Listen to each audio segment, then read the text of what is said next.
ನಗರದ ಬಿ ಕೃಷ್ಣಪ್ಪ ಸ್ಮಾರಕ ಭವನದಲ್ಲಿ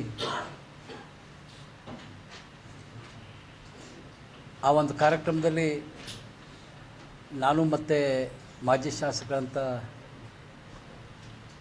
ರಾಮಪ್ಪನವರು ಉದ್ಘಾಟನೆಯನ್ನು ಮಾಡಿ ಬಹಳ ಅನೇಕ ಕಾರ್ಯಕ್ರಮ ಇದೆ ಅಂಥೇಳಿ ನಾವಿಬ್ಬರು ಕೂಡ ಆ ಕಾರ್ಯಕ್ರಮದ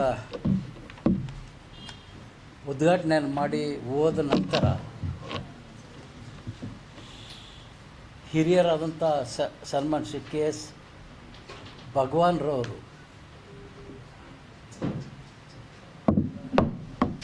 ಒಟ್ಟಾರೆ ಅವರ ಹಿರಿತನವನ್ನು ಮರೆತು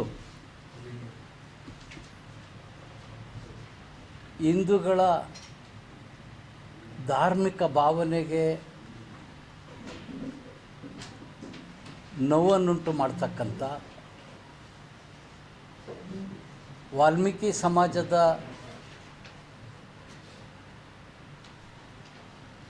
ಸಮಾಜದವ್ರಿಗೂ ಕೂಡ ನೋವುಂಟು ಮಾಡ್ತಕ್ಕಂಥ ಹೇಳಿಕೆಯನ್ನು ಭಗವಾನ್ರವರು ಕೊಡ್ತಾ ಇದ್ದಾರೆ.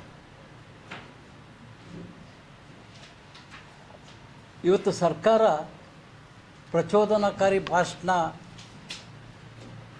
ಶಿಕ್ಷೆ ನೀಡಬೇಕು ಅಂತಕ್ಕಂಥ ಮಾತನಾಡುತ್ತೆ. ಹಿಂದೂಗಳು ದೇವರು ಅಂತಕ್ಕಂಥ ಪೂಜೆ ಮಾಡ್ತಕ್ಕಂಥ ಆ ದೇವರ ಮೇಲೆ ಕೆಟ್ಟದಾಗಿ ಮಾತನಾಡ್ತಕ್ಕಂಥದ್ದು ಪ್ರಚೋದನೆ ಭಾಷಣ ಆಗುತ್ತೋ, ಅವ್ರು ಮಾಡಿರ್ತಕ್ಕಂಥ ಕೆಟ್ಟ ವಿಚಾರವನ್ನು ಖಂಡಿಸಿದವರು ಪ್ರಚೋದನಕಾರಿ ಭಾಷಣ ಆಗುತ್ತೋ ನನಗೆ ಅರ್ಥ ಆಗ್ತಾಯಿಲ್ಲ. ಒಬ್ಬರೊಬ್ಬರು ಒಂದೊಂದು ದೇವರನ್ನು ಅದರದೇ ಆದಂಥ ಕಥೆಯ ಮೂಲಕ ನಮ್ಮ ದೇಶದಲ್ಲಿ ಲಕ್ಷಾಂತರ ದೇವರನ್ನು ನಾವು ಪೂಜೆ ಮಾಡ್ತಾಯಿದ್ದೀವಿ. ಈ ರೀತಿ ನನಗನ್ನಿಸ್ತದೆ ಭಗವಾನ್ರವ್ರಿಗೆ ವಯಸ್ಸು ಜಾಸ್ತಿಯಾಗಿ ಅರಳು ಮರಳು ಇರಬೇಕು.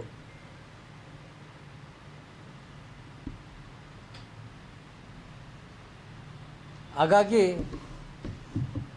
ವಯಸ್ಸಿನ ವಿಚಾರವಾಗಿ ಇವ್ರ ವಿರುದ್ಧ ಮಾತನಾಡಲಿಕ್ಕೂ ಬೇಜಾರಾಗ್ತದೆ, ಹೋರಾಟ ಮಾಡಲಿಕ್ಕೂ ಬೇಜಾರಾಗ್ತದೆ. ಆದರೆ ಸರ್ಕಾರ ಕಡಿವಾಣ ಹಾಕಬೇಕಲ್ಲ.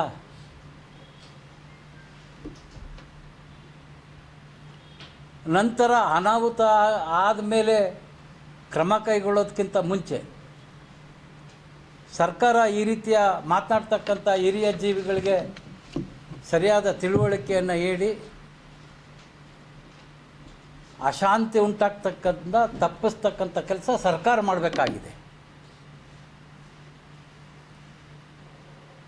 ಅದರ ಜೊತೆಯಲ್ಲಿ